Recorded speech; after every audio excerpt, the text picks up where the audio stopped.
मला monitor mobile ठेवा समोर इकडे कुठून इकडे बस कुठे तू मोठा ए मोठ्या पूर्ण मॉनिटर झालाय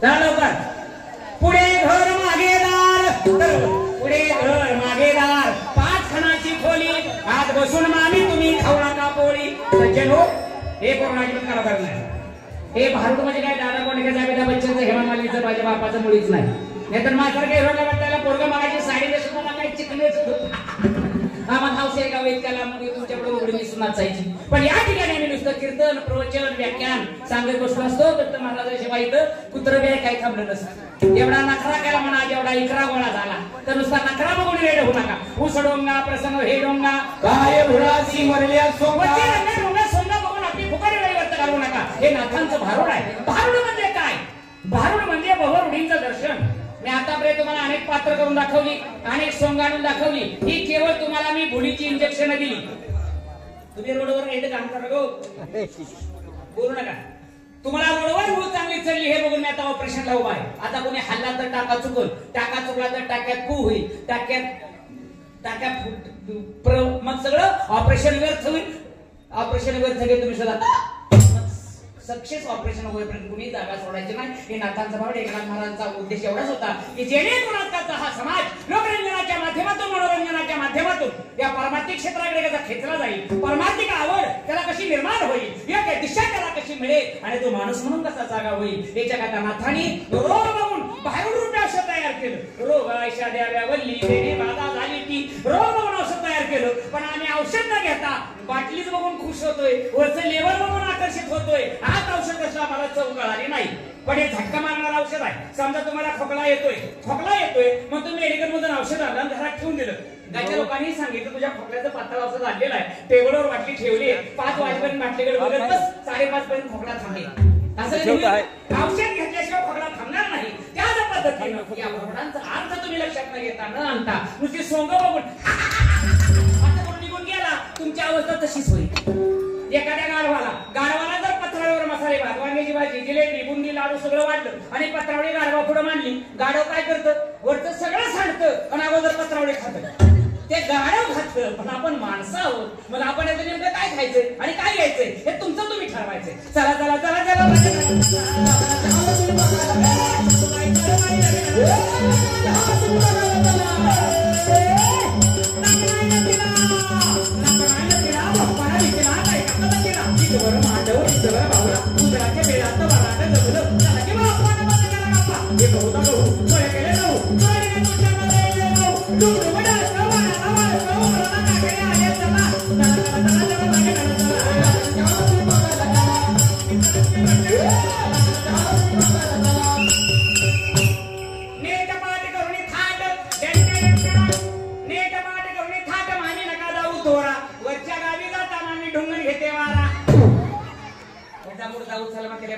हलकट दिसतोय काय पण बोलतोय पण लक्षात ठेवा ताई आईनो आपुलिया वळे नाही मी बोलत सखा कृपावंत वाचा त्याची एकनाथ महाराजांनी जे गाथ्यात लिहिले त्याच्या तोंडाने बडबडतोय माझ्या बापाच्या गाथ्यातलं पोत्यातलं ठिक्यातलं बाचक्यातलं काय नाही एकनाथ महाराज सांगता सज्जन हो परमेश्वराने तुम्हाला एवढा अलौकिक प्रकारचा नरदेह दिलाय जे न मिळणारं मॉडेल तुमच्या स्वाधीन केले या मॉडेलचं काहीतरी सार्थक करा हे न मिळणारं मॉडेल आहे शेवटचं प्रोडक्शन आहे बोर्डाची परीक्षा आहे व्यवस्थित पेपर दे नापास झाला तर तुला त्याच वर्गात राहावं लागेल वेड्या नव्हे ही तुझी फायनल टीम आहे वन डे नीट खेळ पण कधी सामने भरतील सांगता येत नाही शेवटची पाळी एक मनुष्य जन्म खेळा पडे शिवश्रीवाणीमध्ये अनेक कोटी सामने फिरून हा मानव देह हा फायनल टीमचा सामना आहे आणि या सामन्यामध्ये भगवंतानी तुला माणूस म्हणून जन्माला घातलाय पण ए माणसा माणसाच्या जन्माला येऊन जर तू माणसासारखा वागत नाही तुला कुत्र्यासारखं मारावं लागेल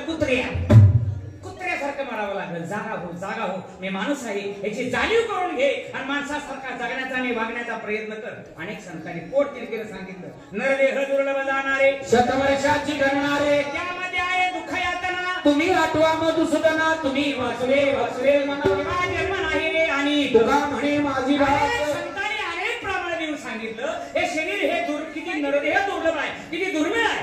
आणि असं असून देखील तुमच्या आमच्या भाग्यानं आपल्याला हे प्राप्त झाले ना. आणि मग याचं काहीतरी हित करा ना, याचं काहीतरी हित करा.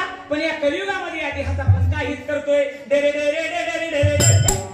याचं 1 नंबरचं हित, 2 नंबर नाही नाही नाही नाही नाही नाही नाही, 2 नंबरचं हित, 3 नंबर डिंग डॉंग डिंग. बघा ते आजकालचं कार्य एखादं संडासला बसू द्या, त्याला जर असलं कुठं भावीत ऐकलं ती चेटी तिथंच. तुला काय फिट येते का, वाट येतोय का, पेरलेचा झटका आलाय ते म्हणे डिस्को. डिस्कोचा जगाचा डिस्को झाला आणि महाराष्ट्राचं वाटोळ झालं. लाज वाटते सांगायला.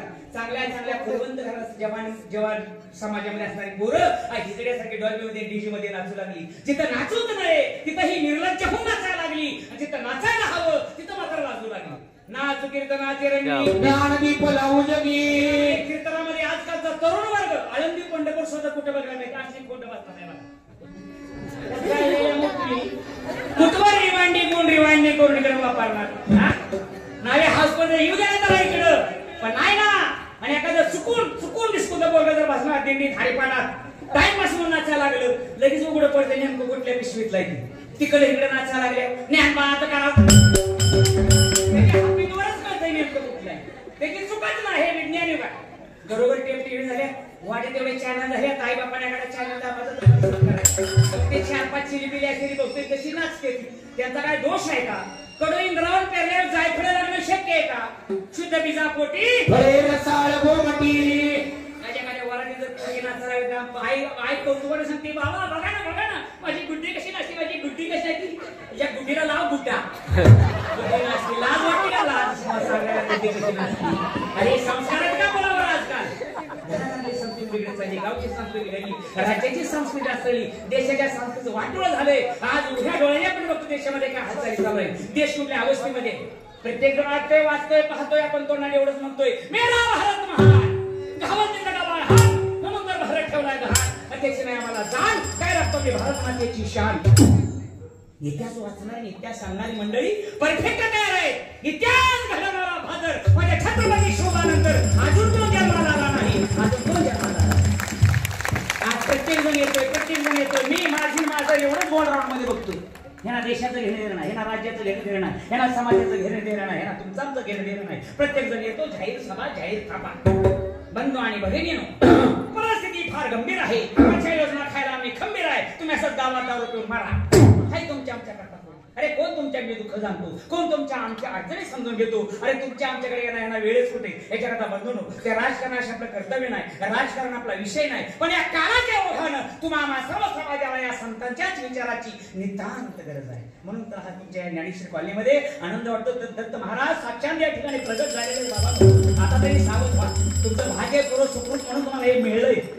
हे साधं नाही, लक्षात ठेवा. हे तुमचं पूर्व भाग्य म्हणून तुम्हाला या ठिकाणी लाभलं हे दैवत. आता तरी जागे व्हा. वेड्यासारखं वागू नका. गिरडे देऊ जाऊ द्या. आतापर्यंत तुमच्या हातून काय चुका झाल्या ती, आतापर्यंत तुमच्या आमच्या चांगलं वाईट घडलंही असेल त्याचा विचार आता करूच नका. मागे हे केले पाहू नका. पुढे जामीन आहे काय केलंय बरेच माणसापेक्षा पुढे काय करायला हवं याचा सरासर विचार करा. मग दास बाबा सांगतात सावधान होई सावधान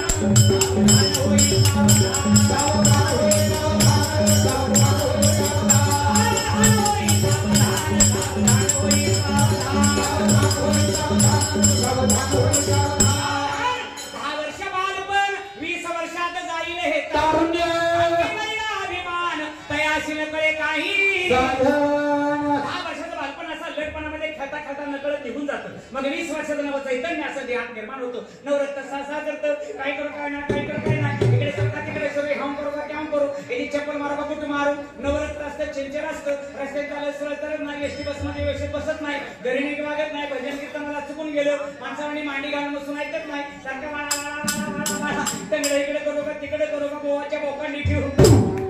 कोण कसं तुमचं तुम्हाला माहिती. आता जरी तुम्ही पाय आकडला तर थोड्या वेळ पुढे सरणारच आहे. कारण पडिले वळण इंद्रिया सकाळा नाही तुझा. आपली ही घाणेरडी सवय तुमच्या आमच्या इंद्रियाला एकदा सवय लागली ना, सवय लागली सुटणं कठीण. मग कोणाला ह्याची सवय लागतील. त्याला माणसं कळत नाही, एसटी स्टँड कळत नाही, समाज कळत नाही, मंदिर कळत नाही, पवित्र कळत नाही, चालू स्वयंपाक सुद्धा कळत नाही. आलं ध्यानात किती तासाला पोट पुसून कणिक मळायला सुरुवात आणि टेस्टेड चपाती गरम मसाला घालून गेली खास वारकऱ्यांसाठी. आणि आज माझ्या तरुण पिढीला, माझ्या तरुण बांधवांना एवढी जबरदस्त सवय लागली. आम्ही ज्याला व्यसन समजतो ही तरुणांची फॅशन झाली. गुटखा काय मार्केट आहे गुटख्याला? दुसरं मार्केट नाही. कांद्याला, बटाट्याला, टोमॅटोला मार्केट आहे, गुटख्याला मार्केट आहे. वाड्याकडे गुटखे निघाले, गुटखा खाऊन त्यांनी भांड बोरं आज गुटख्या घेऊन मारायला लागली.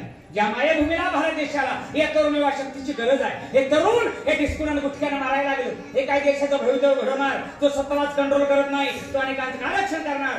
अहो चालू मोटरसायकलीवर दातानी पुढे फोडते, बाकी नातवत 2 मिनिटात तोडीला जुलाब झाला. रस्त्यात रोडवर घाण, घरात घाण, एसटीत घाण, मंदिरात घाण, खातोय पण घाण. याची सुरुवातच येतो नाही. त्यात आल्यावर काय होते? खा विकत घेऊन खा. फिल्टर होऊन पुढे भरून आलाय. 2-2 पुढे तोंडावर म्हणतात शिवाजी महाराज. शिवाजी महाराजांनी काय गुटखा खाऊन स्वराज्याची स्थापना केली रे नालाय का? कुठं शिवाजी कुठं गु खावतो तुझं? त्याची नाव घ्यायचं लायक आहे का आपली? आमचं काय काय बुवा सुद्धा गुटखा खात्यात माळा घालून आमच्या दिले ना काय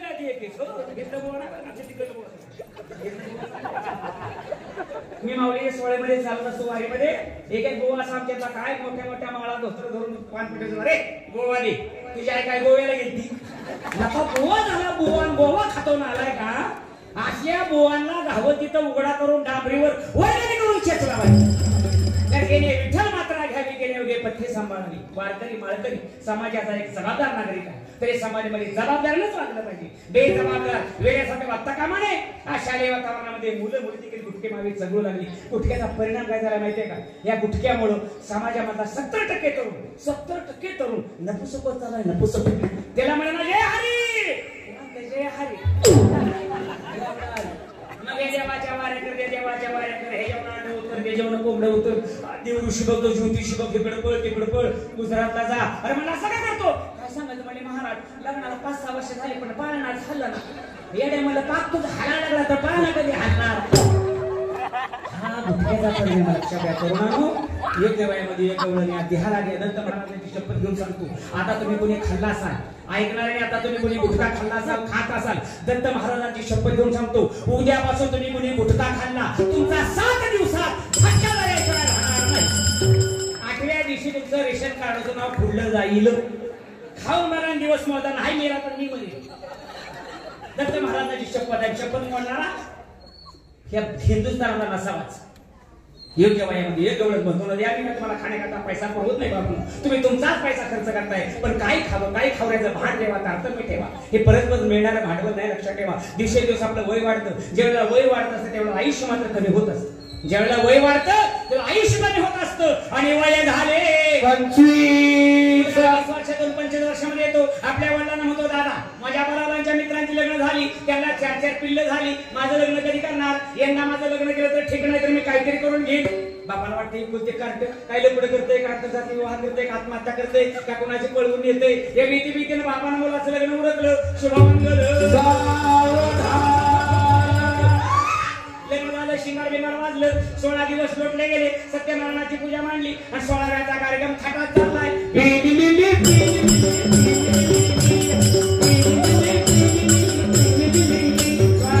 सत्यनारायण झाला, देव उरकला आणि काही कालांतराने वार्षिक पाळणा सुरू झाला.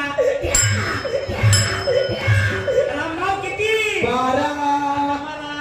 काही काळात अडचण पिल्लं झाली. शंभरात माशी गुंडाळा त्या प्रपंचात गुरफडून गेला. आई आठवणा, बाप आठवणा, देव आठवणा, धर्म आठवेना. आता काय आठवतं?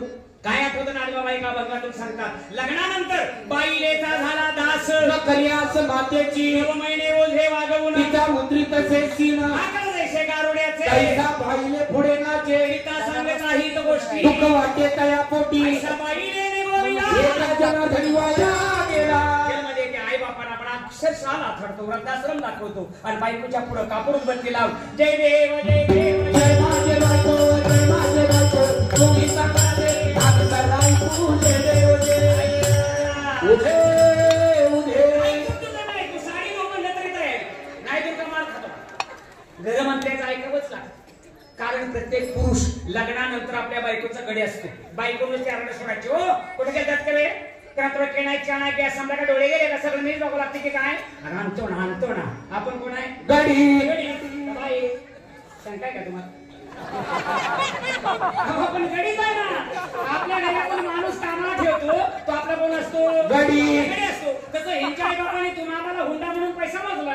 आपण यांचं कोण गडी काय जो हुंडा घेतो तो बायकोचं आयुष्यभर गडी गुलाम म्हणून जगत असतो. जो हुंडाच घेत नाही तोच फक्त बायकोचा नवरा होऊ शकतो. कोण गडी कोण नवरा आहे तुमचं तुम्ही बघून घ्या. मग या गाड्यांचा प्रपंच असा होतो. अरे संसार संसार जसं कपशाचं घर माझ्या बसत्या जाग्यावर कपडचं येणं झालं. संसार एक कपशीचं घर आहे. कशा म्हणजे बायका घरात निवांत टिकून घरे नाहीये पिंडीला कपडे नाहीये जाते बाजारात येतं इथं जाते मार्केटला येतं इथं बशा घरात निवांत टिकून कप सारखं उलट दांडक्यानं अडकून सेकंड वर टाइम आहे का टेकायला जाणार नॉनस्टॉप. तरी दांडकं फुटलं तरी हिरव्या मिरच्याचा ठेसा भरून ठेवायला मोकळा होतो. पण त्या कपांना शेवटपर्यंत सुटका नाही. आणि अशा कपशा प्रपंचामध्ये आपण अडकून गेलो. आपल्या आईबापाला पण पूर्णत्वाने विसरून जातो. मग ज्या मूर्खाला जन्मण्याची आईबापाची आठवण राहत नाही तेव्हा माझ्या भगवंताची आठवण राहणं अशानं शक्यच नाही. कारण दिवसेंदिवस प्रपंचा व्याज ताप वाढतो वय वाढतं आयुष्य कमी होतं आणि वय झाले 40. अरे 40 वर्ष झाली डोळाच्या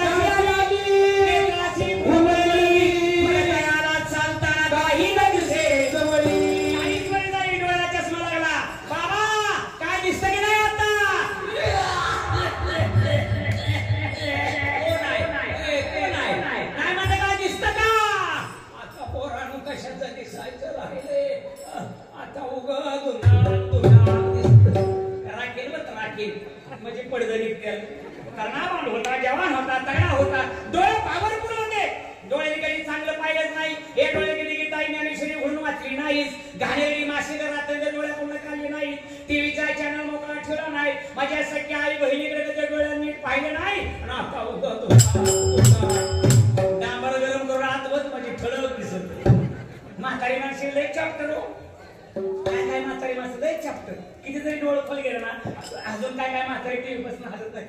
पोरांनाच म्हणणार ए पोरानो अरे तुम्ही कुठं कीर्तनाला चालला असला तर मला तेवढा टीव्ही चालू करून द्या का. आता ह्याला टीव्ही चालू करून काय गेम खेळायची हे नमुनिया. आणि तेवढ्या जर जाहिरात लागली जाहिरात मध्येच हसणार ती तुझी मागची. अरे डांगरिया म्हणतो आता कशाचं तुमच्या 40 वर्ष आयुष्याची अशीच घालवली कुत्र्यासारखी घालवली. फुकट घालवली आयुष्याची 40 वर्ष घालवली. आणि वय झाले 50. 50ची काय सांगू काळे केस पांढरे होती दंतपंगती हलू लागती दयाला म्हातार पण म्हणती काळी केस पांढरी झाली तोंडाचं बोळसं झालं. काय बाबा कसं काय पोट पाण्याचं काय चावतं की नाही आता काय म्हणला चावतं का. आता पोरांनो कशाचं चावायचं आता पोटाच्या आगीला तसाच भलमाडून तसाच गिळतो. तसाच गिळत तसाच मर. लाज वाटली तुला काय देवाने तसाच गिळा निर्माण केलाय का. देवे गेला देह भजना गोमटा कवयाची देही घडे देवाचं भजन. अरे केवढा सुंदर सुंदर सुंदर निर्णय भगवंताने तुला भाल केलाय. हे फुकट दिले भांडवल फुकट. एक दामणार एक जपून देवाने घेतला नाही. दिली इंद्रिय हात पाय कान डोळे मुख बोलाया वचन तू जोडशी नारायण नाचे चोपन भवरोग. काय कमी केलं रे प्रभूने तुझ्या करता सर्वस्व दिलं. तोंड चांगलं दिलं होतं. तोंडाने कधी चांगला बोलला नाही. या तोंडाने भगवंताचं चिंतन केलं नाही. या तोंडाने कुठला ढाबा मोकळा ठेवला नाही. परमिटून बीरबार सोडलं नाही. कच्चं म्हणा नाही भाजलेलं म्हणा नाही. रोगाने मेलेला म्हटला नाही. उतरून टाकलेलं सुद्धा म्हणला नाही. गुटक्या माव्याशिवाय चगायला नाही. हाडकाशिवाय काय फोडलं नाही. नरकाशिवाय काय प्राशन केलं नाही. आणि आता तसाच गिळतो. तसाच गिळण्यात एखादा बोकडा झाडू काढून मर. राक्षसी अवलाद 50-60 वर्ष निघून गेली आणि वय झाले 70ची काय सांगूया असल्याला उठवला वर्षामध्ये अशा अवस्था निर्माण झाली की जागेला फाउंडेशन प्या. एकदा बैल बसला उठतच नाही. पाय उचलत नाही. तरी तोंडून देवाचं नाव येत नाही. तरी बसल्या बसल्या पोरांना म्हणते ए पोरांनो अरे इकडे या. आमचं कशाचं पिकलं पान एका दिवशी पटकन गळून जायचं. तर बाबांनो परपंचाचा राणी ध्यान देऊन करा नाहीतर द्या रामभाऊचं ऐकून अरे आपल्या परपंचाकडे घ्या. नाहीतर गोवांचं ऐकून कुठं आळंदी पंढरी करून तुळशीची लाकडं गळ्यात घालणार. अरे मी तुमच्या करता कसं करू थोडं सावध राहा आणि आपला परपंच सांभाळा. आपल्या शेजारचं जर तू शेजारचं गोळी करी काय निघालंय म्हणा तेव्हा मी म्हणतोय माझ्या डोळ्यात एकदा तेवढं खरेदी खत झालं तर माझ्या डोळ्याचं पारणं फिटत. 2 एकरात तुझी 2 थडगी बांधायची ती का? अरे मसनात गवडे गेले ना पण लाचावले मन लागलेच गोडी आईचे झाले. माणसाला प्रपंच सुटतच नाही आणि परमार्थ मात्र आठवत नाही. तुझी दाढी जळू दे पण माझी बिडी पिटू दे अशी लोक तयार झाली. 4-5 म्हातारी माणसं थंडीमध्ये बिडीवर टक्क्यावर बसली. एका म्हातारीने बिडी तोंडामध्ये पकडली, काडी ओढली, थंडीमुळे हात थरथर कापून बिडीवर आणि दाढीलाच काढी. ती दाढी लागली बुडबुड जाळायला, ते लागलं तर पडायला. शेजारचं म्हातारं बघतं म्हातारं आम्ही सोडू नको माझी बिडी तरी पेटवून देऊ. अरे याचा जीव चालला. या जगात सगळे भाव जरी असले माझा तुझं घर जळू दे पण माझं मागं वाचू दे. सांगायचं लोकांना कधी परमार्थ काढणार, कधी माझ्या भगवंता विषयांतरामध्ये भक्तीचा ओलावा करावा नको. ते घाणेरडी करता 60-70 वर्ष अशीच निघून गेली आणि वय झाले 80 मिळवली 80 झाली दशा दिवसे पुढे दिला पुच्छ वय झाले 90 वर्ष झाली. बालकणीचं तिकीट मिळायची वेळ आली तरी मुखातून भगवत चिंतन नाही. वय झाले 90 आता म्हणतो राहीना मला कशाची शुद्ध माझा मनसी परिवेड्या कोण आहे तुझा. या गावचा नगराध्यक्ष माझा, नगरसेवक माझा, बायको माझी, मुलं माझी, वनवडे माझी, टाटा सुमो माझी, टाटा शेरा माझी, टाटा इंडिका माझी आणि हिरो होंडा सुद्धा कुठचीच. परिवेड्या माझा मनसी परिवेड्या कोण आहे तुझा. राज हंस उडून गेला बिगडारी गामा राहिला मग ही जनता जनार्दन म्हणती तयाला नेला रे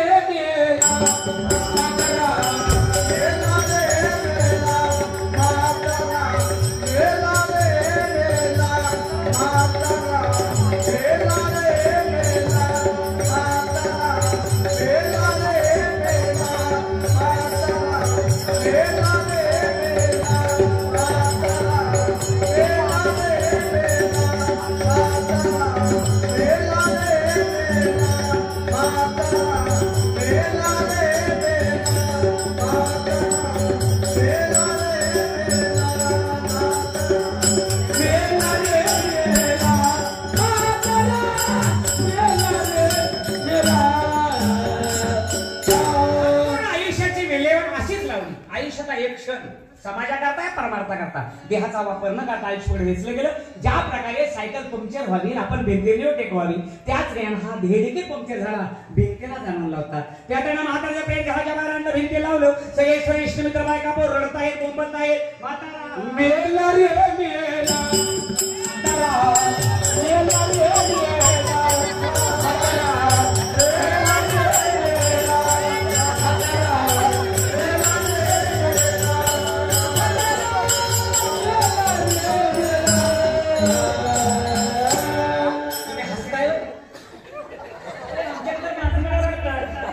तुमच्याला हसतात वाटतं काय भागात फरक असतो. आता म्हाताऱ्या आंघोळ केली, गरम पाणी केलं, पाठ मांडला.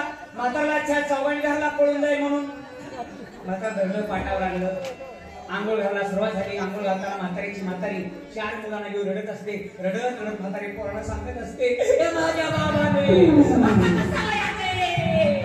त्या देवाचा मुलगा उचलला त्याला बाबा गावला नाही पण माझ्या बाबाने माझं तेवढं ऐकून गेला. मला त्यांच्या लाकीट तेवढं काढून घ्या.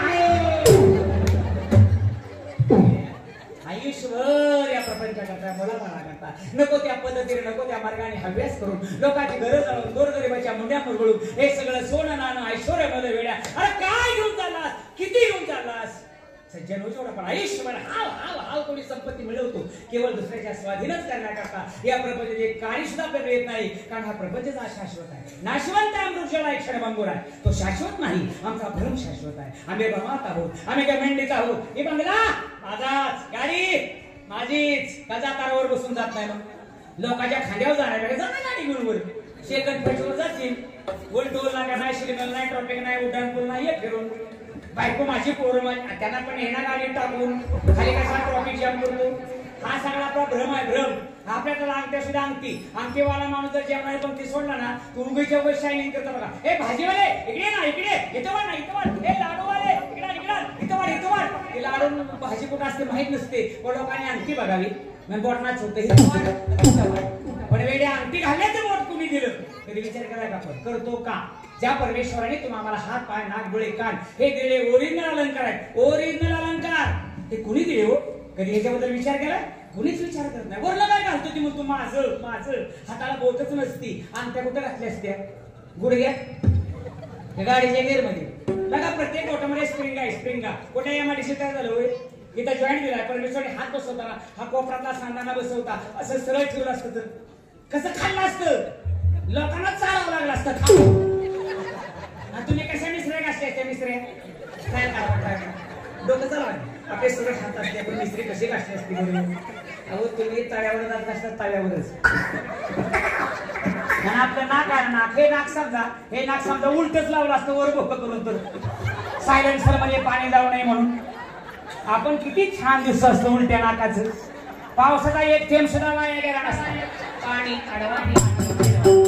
वृक्षारोपण लायके 2 महिने झाले असते रुमालाची गरज लागली नसती वर्षावर माल लेवल झाला असता मग तुम्ही सांगा हा कलाकार आपण आणि केवढा तुफान कलाकार आहे त्या कलाकाराने सुंदर सुंदर सुंदर सुंदर रेखीव मूर्ती बनवली कशा करता की माझी ओळख ठेवतील माझं गुणगान गातील माझा माना वाढवतील हे थोडी त्या भगवंतानी तुम्हाला बनवलं पण या मूर्ती बैमान झाल्या बैमान ज्याच्या करता दिलं त्याचा आम्हाला विसर पडला आणि त्याद्वारे मी नको तेच करू लागलोय नको ते करण्यामुळे नको ते होऊ लागलं तुमच्याकडे पुष्कळ अंगठे 5 बोटात तुम्ही 50 अंगठ्या घाला 5 बोटात 50 अंगठ्या घाला चोराला चोर कधी अंगठे काढताना ग्रेस लावतो तूप लावतो डायरेक्ट कोरोना मारते बोटा सगळ्यात अंगठे घेते नाकात काय नाकच तोडून येते कानात कसं कान फाडून येते हे सर्व चोरीला जाणार धन आहे चोरीला जाणार धन पण असं कधी ऐकलंय का तुम्ही माझ्या तुकोबारांची पालखी देहून पंढरपूर जात असताना काही वारकरी काळेवाडी मुक्कामी झाडाखाली झोपले असताना अचानक छोट्याने हल्ला करून सर्व वारकऱ्यांच्या माळा कापून नेले आली का टीव्हीला पेपरला बातमी आतापर्यंत वारकऱ्यांच्या माळा कापून नेल्या म्हणून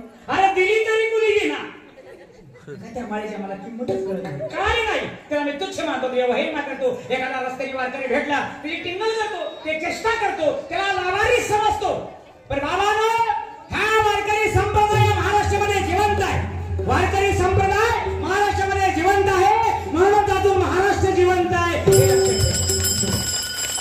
आयुष्यावर तुम्ही किती जरी मोठं लेखन करून गळ्यात घातलं 50 किलो सोन्याचा कंडा जरी गळ्यात घातला अरे मेल्यावर तुमच्या कमरेचा करदोडा कोणी ठेवत नाही मात्र त्याच वेळेस जर तुमच्या गळ्यात ही पवित्र तुळशीची माळ असेल ना तुम्ही मेल्यावर तुम्हाला जाळलं या माळेला कोणी सुद्धा हात लावू शकणार नाही म्हणजे तुमच्या आमच्या देहावर येणारा शेवटचा आणि अविनाशी अलंकार काय असेल फक्त पवित्र तुळशीची माळ हा तुमच्या आमच्या देहावर येणारा शेवटचा अलंकार आहे याची जाण ठेवा लवकरात लवकर लायसन धारक व्हा कच्च्या लायसनवर गाड्या चालवू नका आरटीव्ही एखाद्या ट्रक खाली घेऊन जाईल गेटके ऊस जाळू नका सभासद बना हा देहरूपी ऊस गेटके न जाता त्या माऊलींचं तुकोबरायचं सद्गुरूंचं सभासद बना देहावर तुळशीपत्र ठेवा ज्याचा आहे त्याला समर्पण करून टाका असे तर म्हाताऱ्याचा अलंकार काढून घेतलं मात्र आंघोळ घातली म्हाताऱ्याची वरात पॅक केली सुत्रीनं वडकाली गुलाल टाकला वरात उचलली आणि स्मशान भूमिका निघाली म्हातारा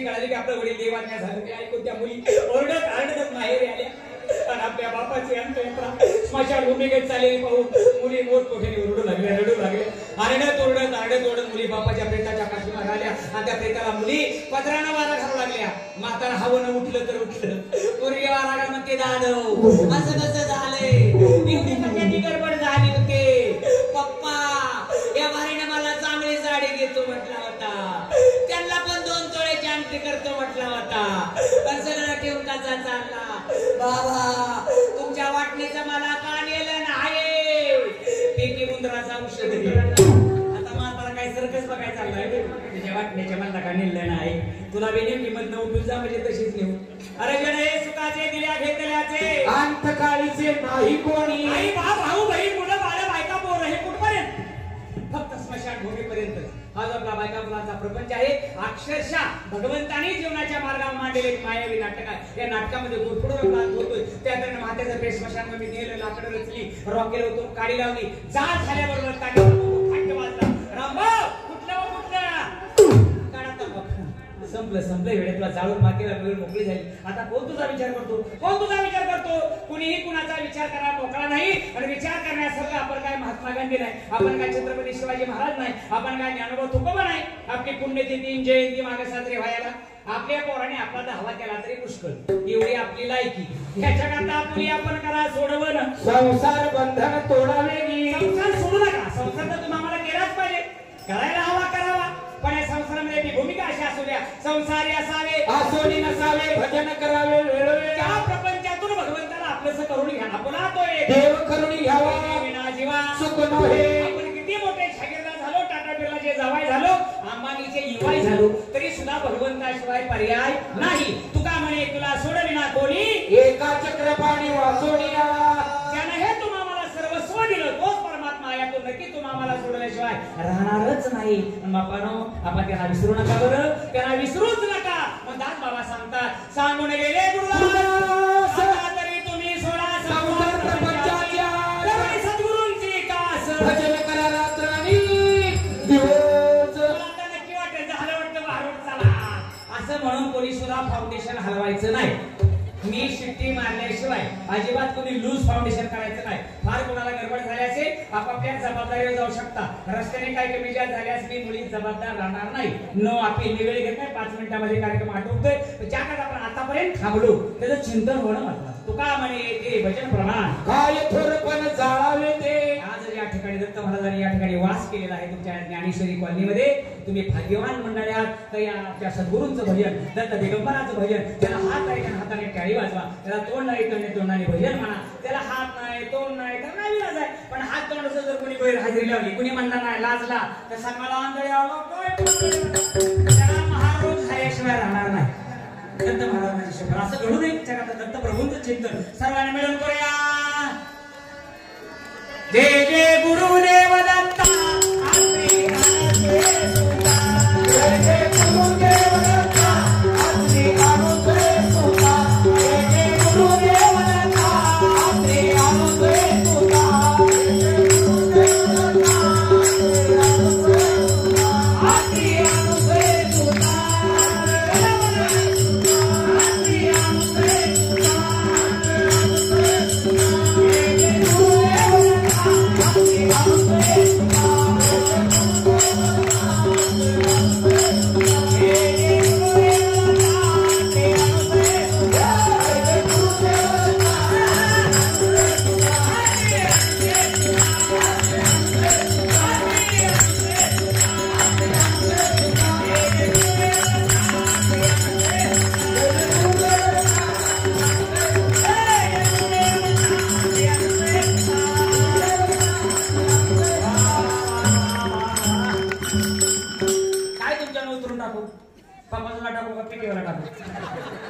काय मांडव हात तुमच्या आवाजाने असा मांडव हात काय तुम्ही काय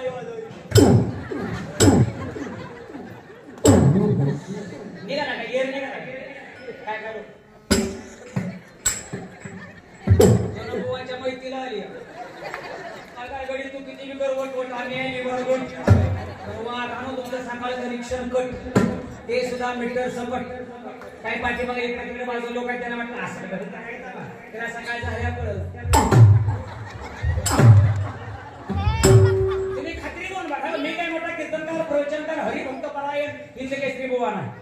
माझं नाव लक्ष्मण सदाशिव राजगुरू मुक्काम पोस्टकनेर तालुका माळशिरस जिल्हा सोलापूर पंढरपूर शेजारी माझं गाव आहे. पण मी सध्या इंदापूर तालुक्यामध्ये बावडा गावी राहतो. माझं असणारे एकशंज स्थान श्री क्षेत्र नारायणपूर इथे माझा गुरु परमपूज्य गुरुवर्य नारायण महाराज श्री क्षेत्र नारायणपूर तालुका पुरंदर जिल्हा पुणे यांच्या कृपेने त्यांच्या आशीर्वादानं महाराष्ट्रभर कार्यक्रम करतोय. शेवटी गुरुकी शक्तीवर मिळाली भक्ती सद्गुरूंचं अधिष्ठान पाठीशी असल्याशिवाय समाजामध्ये फिरणं बोलणं तेवढं सोपं नाहीये. आतापर्यंत काय बडबडू तुम्हाला सांगू शकलो हे संपूर्ण माझ्या सद्गुरूंचं हे कॅसेट आहे. साऊंड बॉक्स फक्त माझा आहे. सद्गुरू कृपेने सन्मानाच्या आशीर्वादाने माझ्या आई वडिलांनी मला दिलेल्या योग्य वेळी योग्य संस्कारामुळे हे तुमच्याकडे जोबाना शकलो बोलू शकलो बोलता बोलता भावनेच्या भरात काही तोंडातून वेडे शब्द गेले असतील मला क्षमा करा. काही बरोबर असेल हे दत्त प्रभूंच्या चरणी समर्पतो. या ठिकाणी योगायोगाने तुमच्या ज्ञानेश्वरी कॉलनीमध्ये माझी प्रथम सेवा संधी मला मिळाली. कारण या ठिकाणी पुण्यभूमी झालेली आहे. आमचे सद्गुरू अण्णा महाराज या ठिकाणी येऊन गेलेले आहेत. वास्तव्य या ठिकाणी करून गेलेले आहेत. त्या या ठिकाणी पवित्र भूमी त्यांनी भूमी केलेली आहे. त्यांच्याच मुळे मला हा योगायोग आला.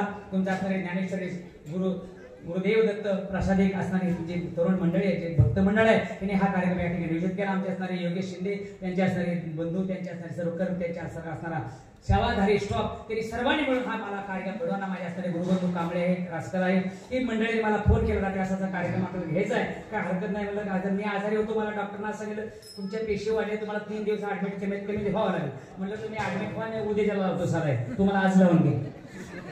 काय नाही ते करून घेतात सगळं. इतका मला विघ्नेश इतका होता की मला उभा राहणं शक्य नव्हतं, पण त्यांनी कसं करून घेतलं ते त्यांना माहिती. असे मला अनेक अशा अनुभव आहेत. सद्गुरूंची ताकद आहे. आता इतक्या नावाचं काही सांगता येत नाही. आणि माझी एवढी इच्छा माझी प्रामाणिक इच्छा आहे की राम राम म्हणता जावो माझा प्राण, याची कृपादान देवी देवा. माझं राम तुझं चिंतन करता करता माझा देह ठेवून दे. मला असं नको काय करू, बाकी काही नको. याची एवढी इच्छा आहे. तुम्ही सर्व मंडळांना भरभरून प्रेम दिलं. या ठिकाणच्या माझ्या साऱ्या माता भगिनी ताई लोक किती मोठ्या उत्साहाने येते. मला असं खरं ताई लोकांना असं वाटतं मारावं, खरं इथंच मारावं आणि तुमच्या पोटाला जन्माला यावं. किती मी तुम्ही सोन्यासारखी माणसं, शांत, बडबड नाही, गोंधळ नाही, भजन काढा करत नाही, टाळी वाजवत नाही, ती रगीत चांगली माणसं. या ठिकाणचे स्थानिक भजनी मंडळ, वारकरी मंडळ, सगळे प्रेमाची मंडळ. बाबा धन्यवाद वाटला, आनंद वाटला. हे सगळे प्रेमाची मंडळ आमच्या सगळ्यांचे नारायणपूरचे सेवेकरी आहेत. असो कुणी उठण्याचा प्रयत्न करू नका, जो शिट्टी मारलेली नाही. आमचे असणारे मृदंगमणी विशालजी महाराज दराडे, ते वायसेनगरचे चिखली गावचे आहे. आमचे सहकलाकार हनुमंत महाराज भिसे, देवा म्हणून त्याला आम्ही ओळखतो. देवा म्हणून ते प्रसिद्ध आहे. ते फलटण शुगरला कारखान्यात कामाला एक दिवसभर ड्युटी करतात, संध्याकाळी आमच्याकडे कामाला येतात. परत 5 पाळी त्यांना तिथे घेऊन सोडायचे. आमच्या असणारे आश्रमजी गुरव, ते आमचे सतत तुकाराम नगरचे माझे पाहुणे, सर्व प्रेमित्र मंडळी, सर्व माझे स्नेहांकित मंडळी, परमार्थिक मंडळी, सर्वांच्या सहकार्याला धन्यवाद देतो. आणि झाली सेवा दत्तप्रभूंच्या चरणी आणि तुमच्या सर्वांच्या चरणी समर्पण सेवेला पूर्ण करून देतोय. मात्र शिट्टी मारल्याशिवाय कोणीही फाउंडेशन हलवायचं नाही.